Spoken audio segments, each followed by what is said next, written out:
Hello friends, welcome back to my channel. आज का मेरा टॉपिक है साइकोलॉजी जो सब्जेक्ट है उससे रिलेटेड जो टॉपिक्स है रिसर्च मैथडोलॉजी के टाइप्स ऑफ रिसर्च आज मैं आप लोगों को एक्सप्लेन करने जा रही हूँ। तो टाइप्स ऑफ रिसर्च में कुछ जो टाइप्स है, जो इम्पोर्टेंट टाइप्स है, आज मैं वो आप लोगों के सामने एक्सप्लेन करूँगी।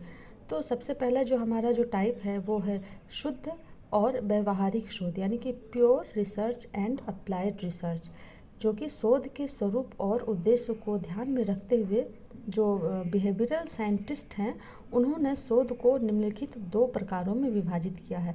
तो ये बहुत इम्पॉर्टेंट लाइन यहाँ से बनती है। आप नेट की अगर तैयारी करते हैं, नेट सेट की तैयारी करते हैं, तो ये इम्पॉर्टेंट लाइन एक हो जाती है कि जो बिहेवियरल साइंटिस्ट हैं उन्होंने शोध को दो प्रकार बताया है। ठीक है, पहला है शुद्ध शोध।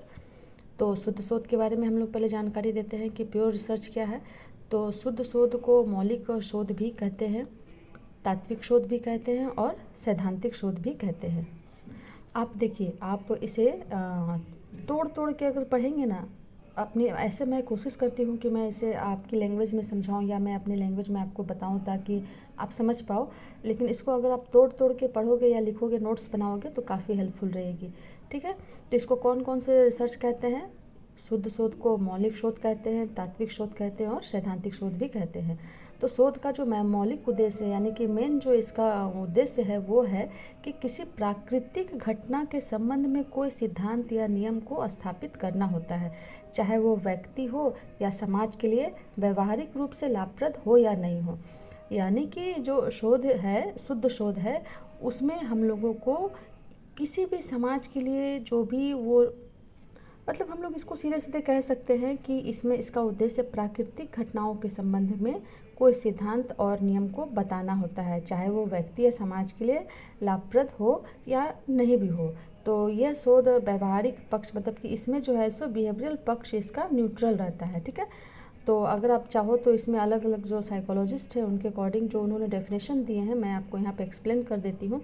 तो जिसमें कि अंडरवुड जो है 1957 ने कहा है कि शुद्ध शोधकर्ता विश्व की घटनाओं को केवल समझने का प्रयास करते हैं। शुद्ध शोधकर्ता मतलब कि शुद्ध रिसर्च के अंतर्गत जो होते हैं रिसर्चर लोग, वो केवल प्राकृतिक घटनाओं को समझने का प्रयास करते हैं। मतलब कि ये शुद्ध जो प्योर रिसर्च के अंतर्गत, बार बार मैं इस चीज़ पे आप लोगों को फोकस कर रही हूँ कि जो प्योर रिसर्च होता है उसके अंतर्गत नेचर की घटनाओं को समझने के लिए इस रिसर्च का उपयोग किया जाता है।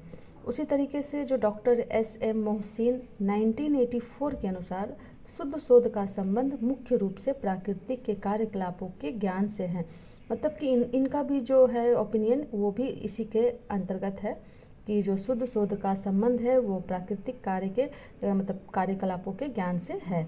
उसके बाद जो हमारे साइकोलॉजिस्ट रेवर तथा रेवर 2001 ने है, उन्होंने भी कहा है कि शुद्ध शोध वह शोध है और अनुसंधान है जिसका मुख्य उद्देश्य प्राकृतिक घटनाओं की व्याख्या करना, उसको समझना, उसके रिलेटेड उसके ज्ञान को अर्जन करना, ये सभी क्या है? प्योर रिसर्च है। मतलब कि जो जो हमारे साइकोलॉजिस्ट है, जैसे कि अंडरवुड है, डॉक्टर एस.एम. मोहसिन है, रेवर तथा रेवर, इन सभी के अकॉर्डिंग एक ही ओपिनियन हमारी निकल के आती है कि जो शुद्ध रिसर्च है वो प्राकृतिक घटनाओं से संबंधित होती है। ठीक है, और शुद्ध शोध का जो मुख्य आधार होता है वो जिज्ञासा होता है। तो इसके अंतर्गत हम लोगों को कुछ मेन जो बातें वो निकल के आती है कि जो शुद्ध शोध का मुख्य आधार, यानी कि प्योर रिसर्च का जो आधार होता है वो क्यूरियोसिटी होती है। ठीक है ना, इसका आधार जो है वो जिज्ञासा होता है। शोधकर्ता अपनी जिज्ञासा की संतुष्टि के लिए इस प्रकार के शोध को करते हैं। जैसे कि आप बोल सकते हैं कि केचुआ कैसे सीखता है, फिर अब अमीबा जो है उसमें जननिक क्रिया कैसे संपन्न होती है, ये सभी जो हैं प्राकृतिक नेचर से रिलेटेड, ये सभी प्योर रिसर्च के अंतर्गत आते हैं। उसके बाद जो शुद्ध अनुसंधान की एक विशेषता यह होती है कि शोधकर्ता इस बात में रुचि नहीं रखता कि इस शोध में व्यक्ति या समाज को कोई तत्कालिक, मतलब कि इमीडिएट जो है सो उससे उसको एडवांटेज हो या नहीं हो, इसमें उससे उसको उनको कोई मतलब नहीं होती है। तो शुद्ध अनुसंधान यानी कि प्योर रिसर्च जो है वो एक ज्ञान अर्जन के भावना के अंतर्गत की जाती है। जैसे कि एक एग्जांपल में ले लें कि कि जैसे कि केंचुआ की जो शिक्षण क्रिया है, अमीबा की जनिक क्रिया है, या चींटी के संबंध में प्रेरक से संबंधित अनुसंधान करते समय शोधकर्ता के लिए यह बात गौण रहती है, मतलब न्यूट्रल रहती है कि इससे समाज को कोई तात्कालिक लाभ होगा या नहीं होगा। वो बस किसी भी पहलू और पक्ष को जानने की कोशिश करते हैं, मतलब उनके अंतर्गत जो भी जिज्ञासा होती है वो उसके अंतर्गत ही अपने नॉलेज को गेन करते हैं।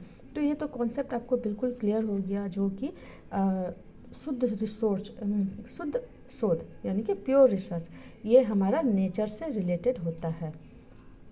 नेक्स्ट टॉपिक में हम लोग इसके अगले टाइप्स के बारे में बात करेंगे। तो आशा करती हूँ कि ये टॉपिक आप लोगों को समझ में आई होगी। अगर समझ में आई है तो प्लीज़ चैनल को लाइक और सब्सक्राइब जरूर करें। मिलते हैं आप लोग नेक्स्ट वीडियो में। Thank you for watching.